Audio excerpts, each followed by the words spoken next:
নবীকে ভালোবাসি আমার আপনার চেহারায় নবীর সুন্নাত নাই। নবীকে ভালোবাসি মুখে দাবি করি, আমার আপনার ভিতরে আমল নাই। তাহলে আমল না থাকলে কি নবীর ভালোবাসা আপনি পাবেন না?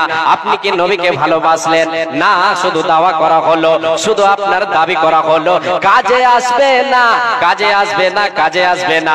নবীজি ওই সমস্ত লোকেদেরকে দূর দূর করে তাড়িয়ে দেবেন হাসরের ময়দানে, হাসরের মাঠে। নবীজি তাদের জন্য সুপারিশ করবে না যারা নবীর দেখা পথ অনুসরণ করবে না, নবীর দেখা পথকে অবলম্বন করবে না, নবীজির সুন্নাতকে পালন করবে না। এদের জান্নাতে কোনো জায়গা হবে না, হবে না।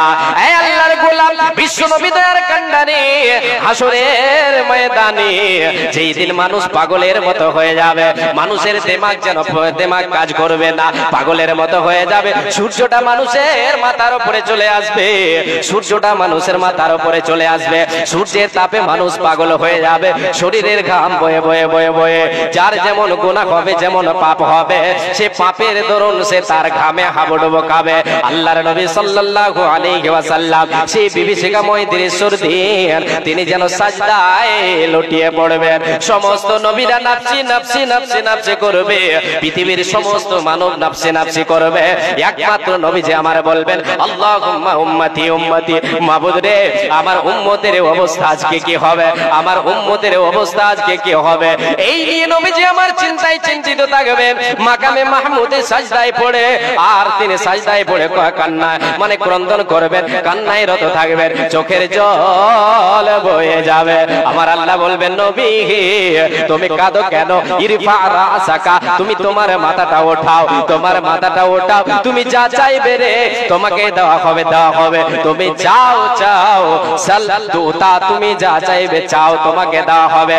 আমার নবীজি সেই দিন আল্লাহ তাবারক ওয়া তাআলা নবীজিকে আদেশ করে দেবেন, এ নবী মুহাম্মদ তুমি তোমার উম্মত উম্মতিদেরকে বেছে বেছে নিয়ে জান্নাতে যাও, তোমাকে সুপারিশ করার অনুমতি দিয়ে দিলাম। সেই দিন রে আল্লাহর গোলাম নবীজি আমার, আজকে আমি দাওয়া করলাম নবীকে ভালোবাসি, আমল করলাম না, নবীজির সুন্নাত পালন করলাম না, সেই দিন কি নবীজি আমার শাফাত করবেন, আমার জন্য সুপারিশ করবেন? কখনো হতে পারে না, পারে না, পারে না। আমার নবী প্রাণের নবী গো, আপনি হইলেন জান্নাতের সরদার। আমার নবী প্রাণের নবী গো, আপনি হইলেন জান্নাতের সরদার। যে দেখেছে আপনাকে, যে মেনেছে আপনাকে, ধন্য সে জীবন পূর্ণ সে দিও দেখা জীবনে একবার। যে মেনেছে আপনাকে, ধন্য সে জীবন পূর্ণ সে দিও দেখা জীবনে একবার। দূর আরবের মরুর বুকে আসিলেন আপনি আলো হয়ে, দূর হলো সব জগতের আধার। দূর আরবের মরুর বুকে আসিলেন আপনি আলো হয়ে, দূর হলো সব জগতের আধার। কিয়ামতের ওই কঠিন দিনে, কিয়ামতের ওই কঠিন দিনে মানুষিয়া নাফসি নাফসি করিবে, আপনি ছাড়া কে করিবে পার। আমার নবী প্রাণের নবী গো, আপনি হইলেন জান্নাতের সরদার। জি, আল্লাহ তাবারক ওয়া তাআলার নবীর ভালোবাসা যদি আমার আপনার অন্তরে থাকে, তাহলে বিশ্ব নবী সাল্লাল্লাহু আলাইহি ওয়াসাল্লাম আমাকে আপনাকে সেই কঠিন দিনে ভুলবেন না। তাহলে নবীজির ভালোবাসা আমাকে আপনাকে আমার আপনার অন্তরে রাখতে হবে। আমার আপনার কাছে সব চাইতে বেশি ভালোবাসার পাত্র আমার আপনার কাছে যিনি হবেন তিনি হচ্ছেন কে? মুহাম্মদুর রাসূলুল্লাহ বলেন সাল্লাল্লাহু আলাইহি ওয়াসাল্লাম। জি, নবীজির ভালোবাসা যদি আমার আপনার অন্তরে থাকে, আল্লাহ তাআলা আমাকে আপনাকে ভালোবাসবেন। তাহলে নবীজির ভালোবাসা অন্তরে আমাকে আপনাকে আমার আপনার মধ্যে থাকবে কবে? যখন নবীজির সুন্নাতকে আমরা আঁকড়িয়ে ধরব। আল্লাহ তাবারক তাবারাক ওয়া তাআলা বলছেন বান্দা যদি আমার ভালোবাসা পেতে চাও তাহলে নবীকে ভালোবাসো কুল ইন কুনতুম তুহিব্বুনাল্লাহা ফাত্তাবিউনি ইউহিব্বুকুমুল্লাহ আমার আল্লাহ বলেন হে নবী মুহাম্মদ তুমি তোমার উম্মতদেরকে বলে দাও যদি তোমরা আল্লাহকে ভালোবাসতে চাও যদি আল্লাহর ভালোবাসা তোমরা অন্তরে রাখতে চাও তোমাদের মনের মনিকোঠায় রবের ভালোবাসাকে রাখতে চাও তাহলে তোমরা কি করো ফাত্তাবিউনি ইউহিব্বুকুমুল্লাহ তোমরা আমি নবীজি আমাকে তোমাদের কাছে প্রেরণ করা হয়েছে আমি নবীজি যেই পথ তোমাদেরকে দেখায় যেমন ভাবে তোমাদেরকে আমি চলতে বলি দুনিয়াদারি করতে বলে সেই রকম তোমরা দুনিয়াদারি করো আমার অনুসরণ করো আমার আনুগত্য করো আমি নবীজি তোমাদেরকে বলে দিলাম আল্লাহ তাআলার আয়াত আল্লাহ তাবারাক ওয়া তাআলা তোমাদের ভালোবাসবেন শুধু তাই নয় ওয়া ইয়াগফির লাকুম যুনুবাকুম তোমরা যে পাপ করেছো তোমাদের যে ভুল হয়েছে সেই ভুলগুলোকে আল্লাহ তাবারাক ওয়া তাআলা ক্ষমা করে দেবেন মাফ করে দেবেন এ আল্লাহর গোলাম আমরা শুধু মুখে দাবি করি কাজে আমাদের নাই নবীজির ভালোবাসা আমার আপনার চেহারাতে নাই নবীজির ভালোবাসা আমার আপনার আমলে নাই আমি আপনি নবীজির অনুকরণ আমি আপনি করি না আমি আপনি আজকে পার্থিব জগতে যারা ভাইরাল হয়ে যায় যে সমস্ত সেলিব্রিটি লোকেরা রয়েছে তাদের অনুকরণ করে নবীর সুন্নাতকে পালন করে না এবার আমি আপনাকে বলি কি করে আপনি আল্লাহর জান্নাতে যাবেন কখনো যাওয়া হবে না পাবে না জি নবীর ভালোবাসা কেমন রাখতে হবে অন্তরে এর জন্য নজির পেশ করে গেছেন সাহাবায়ে কেরামেরা সাহাবিয়ারা পেশ করে গেছেন দেখিয়ে গিয়েছেন নবীজির ভালোবাসা কাকে বলা হয় নবীকে ভালো কি করে বাঁচতে কেমন করে বাঁচতে হয় জি আল্লাহর নবী সাল্লাল্লাহু আলাইহি ওয়াসাল্লামকে সাহাবীরা কেমন ভালোবাসতেন কয়েকটা ঘটনা আপনার সামনে তুলে ধরি যে ঘটনাগুলিতে আমার আপনার ঈমানকে সজাগ করবে ইনশাআল্লাহ জি আমার আপনার যদি বিবেক ঠিক থাকে আমার আপনার যদি বিবেক চিন্তা চেতনা যদি জীবিত থাকে আমার আপনার বিবেক যদি জীবিত থাকে তাহলে একটাই ওয়াজ একটাই কথা একটাই নুকতা আমার আপনার জন্য যথেষ্ট একটাই লোকটা আমার আপনার জন্য যথেষ্ট জীবন পরিবর্তন হয়ে যাবে কিন্তু আজকে আমরা আমাদের বিবেককে হারিয়ে দিয়েছি আমাদের বিবেক হারিয়ে গেছে আমাদের বিবেক মরে গেছে এত জলসা এত ওয়াজ এত কিছু শুনি হাদিস কোরআনের কথা তবু আমাদের জীবন পরিবর্তন হচ্ছে না আমাদের মধ্যে রাসূল সাল্লাল্লাহু আলাইহি ওয়াসাল্লামের সুন্নাত জায়গা পাচ্ছে না তার কারণ হচ্ছে একটাই আমাদের বিবেক মরে গেছে বিবেক যদি জীবিত থাকে তাহলে একটাই ওয়াজ একটাই কথা যথেষ্ট এটা ঘটনা সংক্ষেপে বলি একজন রিকশা চালক সারা দিন রিকশা চালায় সারা দিন ভ্যান চালায় আর সন্ধ্যার সময় এসে সে খেতে বসে একদিন সেই ভ্যান চালক রিকশা চালক গরিব মজদুর সে সারা দিন যেন শরীরের রক্তকে ঘামে পরিণত করে রিকশা চালিয়ে এসে বাড়ি পৌঁছেছে সন্ধ্যা বেলায় বিবি যেন তার সামনে খাবার তুলে দিয়েছেন এবার সেই খাবার যেন তার সামনে হাজির হয়েছে খাবারে কি রয়েছে ডাল এবং রুটি রয়েছে এই খাবারটা যখনই সে ব্যক্তি দেখলো দেখে সে যেন মনক্ষুণ্ণ হয়ে গেল মনক্ষুণ্ণ হয়ে বলছে আল্লাহ তুমি এত বড় বেইনসাফ আমি সারাদিন কষ্ট করি সারাদিন রিকশা চালিয়ে এসে আমার সামনে সন্ধ্যা বেলায় ভালো খাবার জুটে না শুধু ডাল আর রুটি যারা অট্টালিকাতে থাকে যারা কোনো কাজ করে না যারা অট্টালিকায় বড় বড় বিল্ডিং এ থাকে এরা তো কাজ করে না এদের টাকা পয়সা অনেক এদের সামনে এরা সারাদিন বসে থেকে এদের সামনে বহুত রকমের খাবার এসে যায় মাছ মাংস এদের সামনে আসে এদের ছুটানো হয় না আর আমি একজন গরিব মজদুর সারা দিন রিকশা চালানোর পরে সন্ধ্যা বেলায় আমার সামনে খাবার জুটে ডাল এবং রুটি আল্লাহকে এই বলে সে আল্লাহর নাশুকরি করলো আল্লাহকে বেইনসাফ বলে দিল আল্লাহর নবী আল্লাহ তাবারাক ওয়া তাআলার সেই বান্দার স্ত্রী সেই ব্যক্তির স্ত্রী তার বিবি ছিল পরেজগার তার বিবি ছিল পর্দাশীলা, সে ছিল কানেতা, আবেদা, জাহেদা। সে বলছে স্বামী গো, আপনার সামনে এত সুন্দর খাবার, এই খাবার আপনার সামনে থাকা সত্ত্বেও আপনি এমন কথা জবান দিয়ে বের করলেন যাতে আপনার দ্বারা আপনার জবানে এমন কথা বের হলো, আপনার দিন তো শোভা খেলো না, আল্লাহর নাশুকরি করলেন, আপনি এত বড় ভুল করলেন। ও স্বামী, আপনাকে আমি বলছি, আপনার সামনে এত সুন্দর খাবার, একটিবার নবীজির কথাটা স্মরণ করেন। বিশ্ব নবী দয়ার কান্ডারি নবী মুহাম্মদুর রাসূলুল্লাহ সাল্লাল্লাহু আলাইহি ওয়াসাল্লাম 63 বছর জীবনকে কাটিয়ে গেছে, শুধু উম্মতের জন্য ভেবেছেন। সেই নবীজির বাড়িতে 2 মাস 3 মাস পর্যন্ত চুলাও পর্যন্ত জ্বলে নে নবীজি আমার পানি পান করে অনেক দিন কাটিয়েছেন। আজকে আপনার সামনে তো এত সুন্দর খাবার, ডাল এবং রুটি, নবীজির এটাও জোটে নে। যখন এই কথা সে শুনলো, হাউমাউ করে কাঁদতে লাগলো। তার বিবেক, তার চেতনা যেন ফিরে গেল, তার বিবেক জীবিত হলো, তার বিবেকে কাজ করলো যে আমি বড় ভুল করে দিলাম। সে তওবা করলো, ক্ষমা চাইলো, আল্লাহর গোলাম সে ব্যক্তির জীবন পরিবর্তন হয়ে গেল।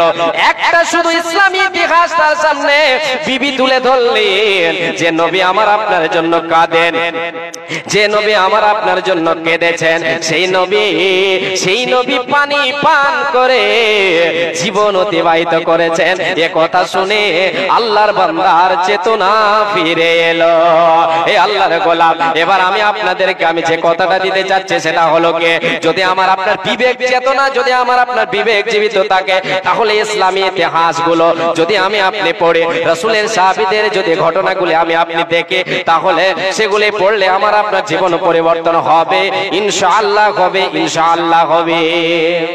এই জন্য আপনাদেরকে দেখাবো যে আল্লাহ তাবারক ওয়া তাআলার নবীকে সাহাবীরা ভালোবেসে ছিলেন। ভালোবাসা কাকে বলে নজির পেশ করে গেছেন। জি, কেমন? হযরতে উমর রাদিয়াল্লাহু তাআলা আনহু তিনি নবীকে একদিন বলছেন, ইয়া রাসূলুল্লাহ, আল্লাহর নবী, আমি আপনাকে আমার ছেলে মেয়ে, আমার আত্মীয় স্বজন, আমার ধন দৌলত সব থেকে আপনাকে বেশি ভালোবাসি। নবীজি বলছেন,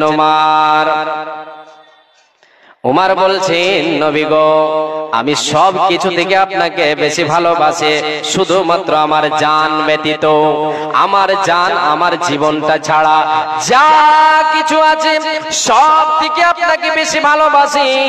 বিশ্ব নবী বলছেন, ওমর রে, তুমি এমন কথা বললে, তুমি এখনো পর্যন্ত পূর্ণ ঈমানদার হতে পারোনি, তুমি এখনো পর্যন্ত পূর্ণ মুমিন হতে পারোনি, এখনো তোমার ভিতরে পরিপূর্ণ ঈমান প্রবেশ করেনি। কেন রে, কেন? এরে ওমর, কেন? তুমি শোনো, এই জন্য যে তুমি আমাকে ভালোবাসো, সব কিছু থেকে তোমার জীবন থেকে বেশি ভালোবাসো না। আমি বলছি শোনো রে ওমর, যতক্ষণ পর্যন্ত তুমি আমাকে তোমার জীবন থেকে আমাকে বেশি ভালো না বাসবে, আমি নবীজি বলে দিলাম তুমি পূর্ণ মুমিন হতে পারবে না। আল্লাহর নবী যখন এই কথাটা বললেন, হযরত ওমর বলছেন, ইয়া রাসূলুল্লাহ, ওগো দয়ার নবী, আমি আপনাকে আমার ছেলে মেয়ে, আত্মীয় স্বজন, গ্রামবাসী, যত কিছু আছে, ধন দৌলত সম্পদ যত যা আছে, এমনকি আমার জান থেকেও আমি ওমর ঘোষণা করে দিলাম আপনাকে বেশি ভালোবাসে। রে আল্লাহর গোলাম, সাহাবীরা আল্লাহর নবীকে জান থেকেও বেশি ভালোবাসতেন, প্রাণ থেকেও বেশি ভালোবাসতেন, ছেলে মেয়ে থেকেও বেশি ভালোবাসতেন, নবীজির আদেশকে পালন করতেন, নবীজির সুন্নাতকে পালন করতেন। নবীজির সুন্নাত মানে কি? নবীজির সুন্নাত মানে কি? নবীজি যেটা করতে বলেছেন করে ফেলেন, যেটা নিষেধ করেছেন সেটা থেকে নিজেকে দূরে রাখেন। নবীজি যেটা করতে বলেছেন, যেটা আদেশ করেছেন, সেটাতে আমাকে আপনাকে ঝাঁপ দিয়ে দিতে হবে। কেন, কিসের জন্য? এই রকম বলা যাবে না, যাবে না, যাবে না। জি, তাই সাহাবায়ে কিরামেরা জান দিতে প্রস্তুত থেকেছেন। কেন? রাসূলের ভালোবাসা অন্তরে সজাগ রেখেছিলেন। যার অন্তরে ঈমান থাকবে, রাসূলের ভালোবাসা থাকবে, আর যার অন্তরে রাসূলের ভালোবাসা থাকবে, মনে করতে হবে তার ঈমান আছে। জি, রাসূলের ভালোবাসা যদি অন্তরে না থাকে, আমার আপনার আমলে যদি আমি আপনি প্রকাশ না করি, রাসূলের আনুগত্য না করি, তাহলে রাসূলের ভালোবাসা আমার আপনার অন্তরে নেই। সে নবীজির ভালোবাসা আমি আপনি পাবো না। সাহাবায়ে কিরামেরা জান থেকেও নবীজিকে ভালোবেসেছেন, প্রাণ থেকেও, জান থেকেও, প্রাণ থেকেও ভালোবেসেছেন। ছেলে মেয়ে আত্মীয় স্বজন জমি জায়গা ঘর বাড়ি যা আছে সব থেকে বেশি ভালোবেসেছেন যাকে, যাকে বেশি ভালোবেসেছেন তিনি হচ্ছেন বিশ্বনবী সাল্লাল্লাহু আলাইহি ওয়াসাল্লাম। আল্লাহর নবী সাল্লাল্লাহু আলাইহি ওয়াসাল্লামকে নবীর সাহাবীরা এতটাই ভালোবেসেছেন যে জান দিতে প্রস্তুত। জি, কেমন একটু আপনাকে দেখায় একটা ছোট্ট ঘটনা তুলে ধরে, সংক্ষেপে ঘটনাটা বলে আপনাকে দেখায় যে জান থেকে, মাল থেকে, ছেলে মেয়ে সম্পদ সব থেকে বেশি ভালোবেসেছেন নবীর সুন্নাতকে, নবীর আদেশকে, নবী সাল্লাল্লাহু আলাইহি ওয়াসাল্লামকে। জি, মুতার প্রান্তে, মুতার যুদ্ধে আল্লাহর নবী সাল্লাল্লাহু আলাইহি ওয়াসাল্লাম সাহাবায়ে কেরামদেরকে প্রস্তুত করেছেন, 3000 সৈন্যকে প্রস্তুত করলেন। অন্যদিকে কাফিরের দল হচ্ছে 1 লক্ষ। আল্লাহর নবী সাল্লাল্লাহু আলাইহি ওয়াসাল্লাম সেই যুদ্ধে যে সমস্ত মুসলমানদের সেনাপতি দায়িত্ব হিসেবে যেই কয়েকজন সাহাবীকে দায়িত্ব দিয়েছিলেন, তাদের মধ্যে একজন হচ্ছে যায়েদ, আর একজন হচ্ছেন জাফর বিন আবি তালিব, আর একজন হচ্ছেন আব্দুল্লাহ বিন রাওয়াহা। 3 জন সাহাবীকে কি করলেন? সেনাপতির দায়িত্ব দিলেন। নবীজি বললেন, মুতার প্রান্তে যুদ্ধে যেতে হবে, লড়াই করতে যেতে হবে রে আমার সাহাবীরা। আল্লাহর দ্বীনকে বাঁচাবার জন্য, দ্বীন প্রতিষ্ঠার জন্য, দ্বীন কায়েমের জন্য, ইসলামকে টিকাবার জন্য দুশমনের বিরুদ্ধে লড়াই করতে হবে, যার জন্য যেতে হবে। প্রস্তুতি নিলেন সাহাবায়ে কেরামেরা। নবীজি আমার এবার যেন ঘোষণা করেছেন, সেনাপতির দায়িত্ব হিসেবে প্রথম ঘোষণা করলেন, যায়েদ তুমি কোথায়? প্রথম সেনাপতির দায়িত্ব যায়েদকে দিলেন, পালিত পুত্র যায়েদকে নবীজি আমার ঘোষণা করলেন, যায়েদ তুমি কোথায়? যায়েদ দাঁড়িয়ে গেলেন, লাব্বাইক ইয়া রাসূলুল্লাহ, নবী গো আমি উপস্থিত আছি, হাজির আছে। দ্বিতীয় নম্বরে নবীজি আমার ঘোষণা করলেন, জাফর বিন আবি তালিব কে আছে দ্বিতীয় নম্বর সেনাপতির দায়িত্ব। দ্বিতীয় নম্বর সেনাপতির দায়িত্ব যাকে আমি দিলাম সে হলো জাফর বিন আবি তালিব। জাফর বিন আবি তালিব তুমি কোথায়? দাঁড়িয়ে যাও। তিনিও দাঁড়িয়ে গেলেন, ইয়া রাসূলুল্লাহ আমি উপস্থিত আছি। তৃতীয় নম্বর হচ্ছে আব্দুল্লাহ বিন রাওয়াহা, তুমি কোথায়? তোমাকে সেনাপতির দায়িত্ব তৃতীয় নম্বরে দিলাম, তুমি কোথায়? দাঁড়িয়ে যাও। দাঁড়িয়ে গেলেন। এবারে নবীজি আমার সাহাবীদেরকে বললেন, ওই 3 জন সাহাবীকে বললেন, যাও তোমরা গিয়ে তোমাদের বিবি বাল বাচ্চার সঙ্গে সাক্ষাৎ করে আসো, তাদেরকে সালাম করে আসো। যাও রে তোমরা বাড়ি যাও, বাড়ি গিয়ে তোমাদের ছেলে মেয়ের সঙ্গে সাক্ষাৎ করে আসো। রে আল্লাহর গোলাম, আল্লাহর নবী সেনাপতির দায়িত্ব দিলেন, দেওয়ার মানে হলো এটা যে এরা আর ফিরে আসবে না। যুদ্ধের ময়দানে এরা যাবে, প্রথম শহীদ হয়ে যাবে, দ্বিতীয়টাতে এবার সেনাপতির দায়িত্ব গ্রহণ করবে, সে শহীদ হয়ে যাবে। নবীজি আমার ঘোষণা করে দিলেন, দায়িত্ব দিয়ে দিলেন 3 জন সাহাবীকে, বাড়ি চলে যাও তোমরা। আল্লাহ আপনি তো আমার আপনি তো আমার আব্বা, আপনি তো আমার আব্বা, আমার মা হচ্ছেন আয়েশা, আপনি তো আমাকে লালন পালন করেছেন, আমার তো বাড়ি যাওয়ার দরকার নাই, আপনাকে আমি দেখলাম। মা আয়েশা তো শুনছেন বিশ্ব নবী, এবার বিশ্ব নবীকে বলছেন, নবী গো আমার যাওয়ার প্রয়োজন নাই, আমি যাব না।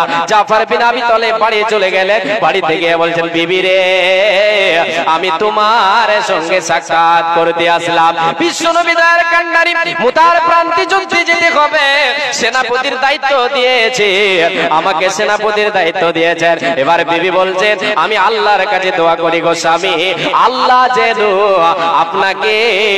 আপনাকে গাজী বানিয়ে আমার কাছে ফিরিয়ে দেন। জাফর বিন আবি তালিব বলছেন, বিবি রে তুমি উল্টা দোয়া করো না, তোমার সঙ্গে আমি চিরজন্মের মতো শেষ বিদায় তোমার কাছে আমি নিতে এসেছি, তোমার সঙ্গে সাক্ষাৎ করতে এসেছি রে বিবি, তোমার এই দোয়া কাজে আসবে না। এই জন্য যে নবীজি আমার আগে একজনকে সেনাপতির দায়িত্ব দিয়েছেন, তারপরে আমাকে দিয়েছেন, আমার পরে আর একজনকে দায়িত্ব দিয়েছেন, এর মানে বিবি রে আমি আর ফিরে আসবো না। বিবি এবার কান্নায় রত, ছেলে মেয়েগুলো কান্না করছে, জাফর বিন আবি তালিব শেষ বিদায় নিচ্ছেন বিবির কাছ থেকে।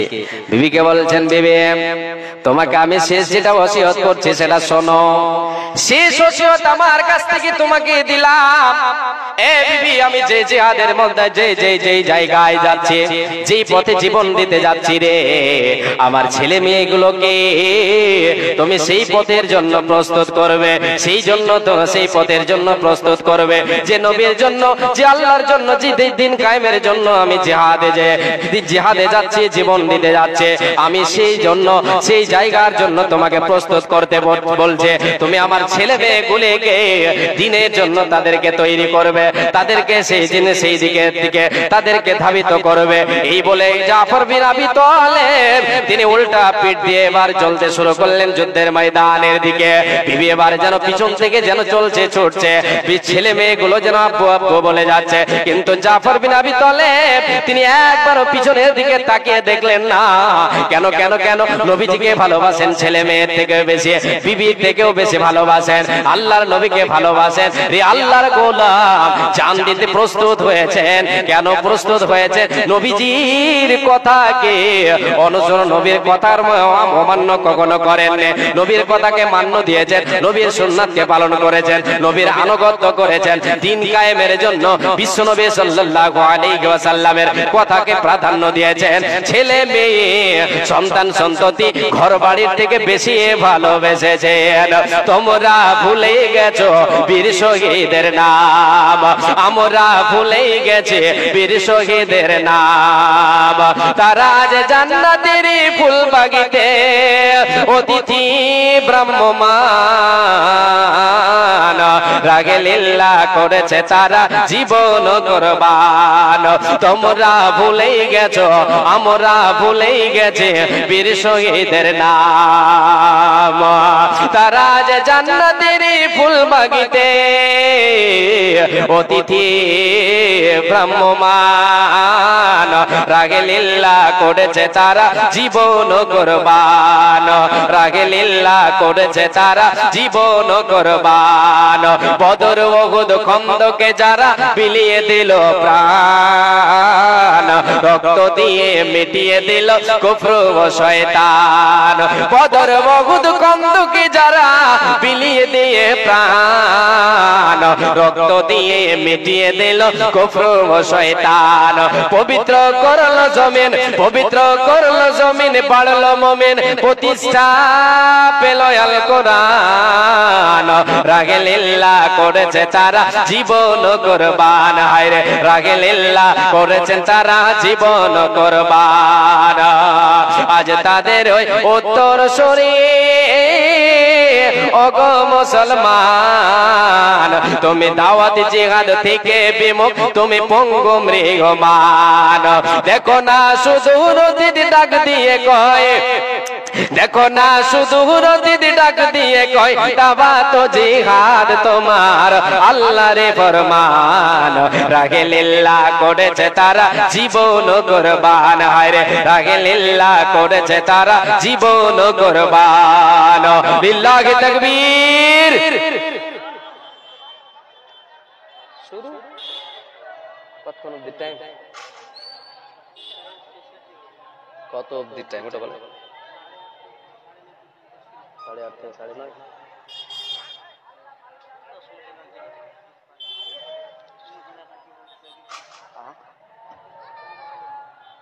ডাকেন, বক্তা ডাকেন।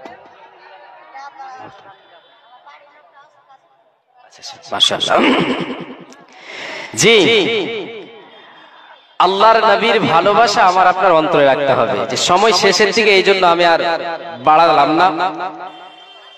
আমি আপনাদেরকে শুধু দেখাচ্ছি আজকে যে আল্লাহর নবীর ভালোবাসা আমাদের অন্তরে রাখতে হবে, কাজে আমাদেরকে দেখাতে হবে, রাসূলের আনুগত্য করতে হবে। রাসূলের আনুগত্য ছাড়া রাসূলের আনুগত্য ছাড়া ভালোবাসা প্রকাশ করা যাবে না। জুবানে বলে দিলেই ভালোবাসি না, এতে হবে না, যথেষ্ট না। এর জন্য পারিশ্রমিক পাওয়া যাবে না, এর জন্য বেতন পাওয়া যাবে না, এর জন্য ধিক্কার খেতে হবে। জি, কেমন ধিক্কার খেতে হবে? যে হাসরের ময়দানে সবাই যখন নবী সাল্লাল্লাহু আলাইহি ওয়াসাল্লামের কাছে গিয়ে হাজির হবে, নবীজি আমার হাউজে কাউসারের যখন কাউসারে দাঁড়িয়ে থাকবেন, সে জায়গায় রাসূল সাল্লাল্লাহু আলাইহি ওয়াসাল্লামের উম্মতিরা সবাই দৌড়িয়ে যাবে। কিসের জন্য? পানি পান করার জন্য সবাই দৌড়িয়ে যাবে। এবার কিছু লোকের সামনে পর্দা দিয়ে দেওয়া হবে, তাদেরকে বেড়া দিয়ে ঘিরে দেওয়া হবে, তাদেরকে রুকে দেওয়া হবে। কেন রুকে দেওয়া হবে? আল্লাহ তাবারক ওয়া তাআলার নবী সাল্লাল্লাহু আলাইহি ওয়াসাল্লাম বলেন, তাদেরকে রুকে দেওয়া হবে। আল্লাহ তাবারক ওয়া তাআলা বলে দেবেন, রে নবী মুহাম্মদ, এরা দাবি করে আমরা হলাম নবীর উম্মত, আমরা হলাম নবীর উম্মত।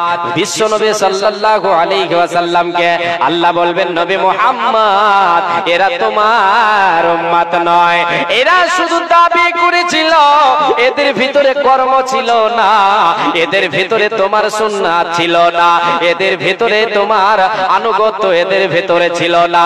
নবীজি আমার সেই দিন সেই সমস্ত হতভাগাদেরকে বলবে, সুহকান সুহকান লিমান গায়্যারা মিন দীনে লিমান বাদদালা মিন দীনে, যাও যাও যাও, তোমরা এখান থেকে সরো, তোমাদেরকে পানি পান করতে দেওয়া হবে না, তোমাদেরকে পানি পান করতে দেওয়া হবে না। যে পানি পান করতে পেয়ে নিলে হাসরের ময়দানে কোনো টেনশন আর থাকবে না। সেই দিন নবীজি আমার রুকে দেবেন কিছু লোককে, যারা নবীকে মুহাম্মদ সাল্লাল্লাহু আলাইহি ওয়াসাল্লামকে নবী বলে দাবি করবে, কিন্তু আমলে পরিণত করবে না, নবীর আনুগত্য করবে না। তারা কি করবে? বিদআতি আমল চালু করবে। নবীজি সেই দিন বলবেন, উম্মত রে, তোমরা শুধু দাবি করেছিলে উম্মত, কিন্তু আমার দ্বীনকে তোমরা পরিবর্তন করে দিয়েছিলে, তোমরা তোমাদের মতো চলেছিলে। আমি নবীজি আমার সুন্নাত তোমরা পালন করোনি, আমার কথা মতো তোমরা চলোনি, আমার দেখা পথ তোমরা পথ দেখোনি, পথে চলোনি। অতএব তোমরা এখান থেকে সরে যাও, তোমাদের আজকে পানি পান করতে দেওয়া হবে না, কোনো উপায় রবে না। জি, তো আল্লাহর নবীর ভালোবাসা অন্তরে আমাদের সজাগ রাখতে হবে, আমাদের মধ্যে থাকবে, আমলে রাখতে হবে। সাহাবীরা জান মাল দিয়েছেন, জি জান মাল দিয়েছেন, নবীকে ভালোবাসেন বলে জান দিতে প্রস্তুত, মাল দিতে প্রস্তুত। জি, যখনই নবী যেটা বলেছেন সঙ্গে সঙ্গে আমল করেছেন, নবীজি বলেছেন আমলে পরিণত করে দিয়েছেন। এটাই হচ্ছে নবীজির ভালোবাসা। যে আল্লাহর গোলাম নবী সাল্লাল্লাহু আলাইহি ওয়াসাল্লাম দানের কথা বলেছেন, যুদ্ধে যেতে হবে, পয়সার প্রয়োজন, যে যা যখন যেটা শুনেছেন, যখন যার কাছে যত যা আছে সবাই নবীজির দরবারে হাজির করে দিয়েছেন। জি, এর নাম হচ্ছে নবীর ভালোবাসা। আমি 5টা মিনিট আপনাদের কাছে আমি হাত পাতাচ্ছি শুধু আল্লাহর নবীর মাদ্রাসার জন্য। জি, মাদ্রাসার জন্য। এবার আপনাকে আমি বলবো, নবীজির মাদ্রাসায় যদি আমি আপনি নবী সাল্লাল্লাহু আলাইহি ওয়াসাল্লামের কথা মতো দান করি, তাহলে রাসূলের সুন্নাতকে, রাসূলের অনুকরণ করা হলো। যেমন সাহাবীরা, সাহাবায়ে কেরামেরা, সাহাবিয়ারা করেছেন, রাসূল সাল্লাল্লাহু আলাইহি ওয়াসাল্লাম বলেছেন, আমলে পরিণত করেছেন। রে আল্লাহর গোলাম, আমি আপনাদের কাছে 5টা মিনিট হাত পাতাচ্ছি, সময় আমার শেষের দিকে। পরবর্তী বক্তা যিনি আছেন উনি চলে আসবেন, আর 5টা মিনিট আপনারা অপেক্ষা করেন। এই 5 মিনিট আপনাদের কাছে আমি হাত জোড় করে আল্লাহর নবীর মাদ্রাসার জন্য, রাসূল প্রেমিক, রাসূলের ভালোবাসা, আল্লাহর গোলাম আসেন, আল্লাহর বান্দি, আল্লাহর বান্দা, আপনাদের কাছে আমি হাত পাতাচ্ছি। কে আছেন রাসূল প্রেমিক, আল্লাহর নবীকে ভালোবেসে, নবী সাল্লাল্লাহু আলাইহি ওয়াসাল্লামের হাদিসকে ভালোবেসে, নবী সাল্লাল্লাহু আলাইহি ওয়াসাল্লামের সুন্নাতকে ভালোবেসে আপনারা একটু আমার সঙ্গে আসেন, এসে আপনারা একটু সাহায্যের হাতকে বাড়ান। আসেন দেখি আল্লাহর নবীর মাদ্রাসায় আপনারা একটু সাহায্য করেন, অর্থ দিয়ে সাহায্য করেন। জান দিতে এখন আমাকে আপনাকে হবে না, এখন আমাকে আপনাকে অর্থ দিতে হবে। অর্থের প্রয়োজন আছে, অর্থের জন্য একটু হাত পাতান। আল্লাহ আপনাকে অনেক দিয়েছেন, যথেষ্ট সাই সম্পদ দিয়েছেন, আলহামদুলিল্লাহ। আমরা আমাদের আজকে খাবার 3 টাইমের খাবারে আমাদের অভাব হচ্ছে না। যেই যুগে অভাব ছিল সেই যুগে সাহাবীরা জান দিয়েছেন, মালও দিয়েছেন, বাড়িতে নেই কিছু, যা আছে যেটি আছে দিয়ে দিয়েছেন। হযরত আবু বকর সিদ্দিক রাদিয়াল্লাহু তাআলা আনহু নজির পেশ করে গেছেন যে আল্লাহর পথে দান করেছেন কেমন, যে যা ছিল বাড়িতে নবীর দরবারে হাজির করে দিয়েছেন। হযরত ওমর রাদিয়াল্লাহু তাআলা আনহু তিনি যা আছে সবকে অর্ধেক ভাগ করে, অর্ধেক 2 ভাগে ভাগ করে অর্ধেক আল্লাহর নবীর দরবারে হাজির করে দিয়েছেন। এই হচ্ছে নবীর ভালোবাসা, এগুলি হচ্ছে নবীর ভালোবাসা। জি, নবীর ভালোবাসা দেখিয়েছেন, নবীর কথা মতো চলেছেন, নবীর অনুসরণ অনুকরণ করেছেন। জি, যার জন্য আল্লাহ রাব্বুল আলামিন তাদের উপরে রাজি হয়েছেন। আপনার মধ্যে যদি সেই রকম নবীজির অনুসরণ অনুকরণ থাকে তাহলে অবশ্যই আল্লাহর ভালোবাসা পাবেন, নবীর ভালোবাসা পাবেন। আল্লাহ তাবারাক ওয়া তাআলা আপনাকে ভালোবাসবেন, আর ভালোবাসায় আপনি জান্নাত লাভ করতে পারবেন ইনশাআল্লাহ। আসেন বাপজান, 500, 1000, 2000 করে আপনাদের কাছে দেখতে চাই। 5টা মিনিট আল্লাহর গোলাম এসে আমার হাতে দিয়ে যান। যে যা পারবেন, আমি সংক্ষিপ্ত সময়ে শেষ করছি। আসেন, মাশাআল্লাহ, আলহামদুলিল্লাহ। একজন বাপজি আমার 500 টাকা আমার হাতে দিলেন, আর একজন মা জননী 100 টাকা দিয়ে আমাকে বলে গেছিলেন, এই মাওলানা সাহেব, আমার স্বামী দুনিয়াতে নেই বেঁচে, আল্লাহ তোমার বান্দি 100 টাকা দিয়ে বলেছেন আমার স্বামীর জন্য একটু দোয়া করবেন। রব্বুল আলামিন মা জননী স্বামীর জন্য দান করেছেন, এই মা জননীর দানকে আল্লাহ তুমি সাদরে গ্রহণ করে নাও। 100 টাকাকে আল্লাহ তুমি 1 লক্ষ বলে কবুল করো, এবং স্বামীর কবরকে আলো আলোকিত করে দাও, নূরে মানাওয়ার করে দাও, জান্নাতের বাগিচা বানিয়ে দাও রব্বুল আলামিন। আর একজন বান্দা তোমার 500 টাকা দিল, আল্লাহ এই দানকে তুমি সাদরে গ্রহণ করে নাও। আল্লাহ তার এই জিহাদকে তুমি কবুল করো, তুমি অতি দয়াময় দয়া প্রকাশিয়া এ দান এর দানকে গ্রহণ করিয়া ওগো আল্লাহ দয়াময় মেহের করিবে, সুখে সাগরিতে তারে ভাসাইয়া দেবে। আল্লাহুম্মা সাল্লি আলাইকা আল্লাহুম্মা বারিক আলাইক, জাযাকাল্লাহ খাইয়াকাল্লাহ বারাকাল্লাহ, আমিন সুম্মা আমিন। ওগো কালা গেল বেলা, সন্ধ্যা হলো তোর, কবরেতে গিয়ে কালা হবে না কবর। দুনিয়াতে এলে তুমি কাঁদিতে কাঁদিতে, দুনিয়া ছাড়িবে আবার কাঁদিতে কাঁদিতে। আজ মর কাল মর মরিতে হইবে, অন্ধকার করে তোরে যাইতে হইবে। দুনিয়াতে থাকাকালীন করে যাও দান, তাহলে পাইবে তুমি করে পরে ত্রাণ। ওগো কাকা নো টাকা করিও না দেরি, কখন চলিয়া আসিবে মৌতের গাড়ি। ওগো কাকা নো টাকা করিও না গেলা, কখন আসিবে তোমার মৌতের বেলা। বকিলের দান করিতে দূরে সরে রয়, বকিলে দান করিলে ভালো মিলে, হাদিসেতে কয় বকিলের দান হইতে দূরে সরে রয়। মাতা পিতা তোমায় কত ভালোবেসেছিল, দুদিন আগে তোমায় ছেড়ে কবরেতে গেল, কবরেতে গিয়ে তারা বড় বোকায় তোমাদের দান দিয়ানে দেখে চেয়ে রয়। বুঝে সুঝে চলো রে বকিলের দল, নইলে কিয়ামতের কোটে হবে অপমান। মাশাআল্লাহ, আলহামদুলিল্লাহ। আর একজন জনে 100 টাকা দিয়েছে, আল্লাহ এই দান তুমি করো কবুল, মিটাইয়া দাও তার জীবনের ভুল। ওগো আল্লাহ দয়াময় দয়া প্রকাশিয়া এটা নিয়ে দানকে গ্রহণ করিয়া আমিন সুম্মা আমিন, আমিন সুম্মা আমিন। যে আমি এখন থেকে আমার বক্তব্য ইতি করছি, ভাষায় ত্রুটি হলে ছেলে বলে ক্ষমা করবেন। অল্প সময় যতক্ষণ আমাকে দিয়েছিলেন সময় পর্যন্ত আমার বক্তব্য চালালাম, এতে যদি ভুল ভ্রান্তি হয়ে থাকে ভাষাগত, তাহলে আপনারা আমাকে বলবেন, সেটা আমি সংশোধন করার চেষ্টা করব ইনশাআল্লাহ। আর আল্লাহর কাছে শেষখানে দোয়া করি, আল্লাহ আমাদেরকে সকলকে আল্লাহ তুমি আমলে পরিণত করার তৌফিক দাও। আমরা যেন যে আলোচনাগুলি শুনলাম সেগুলির উপরে যেন আমল করতে পারি, আল্লাহ তুমি তৌফিক দাও। আমিন সুম্মা আমিন। আসসালামু আলাইকুম ওয়া রাহমাতুল্লাহি ওয়া বারাকাতুহু।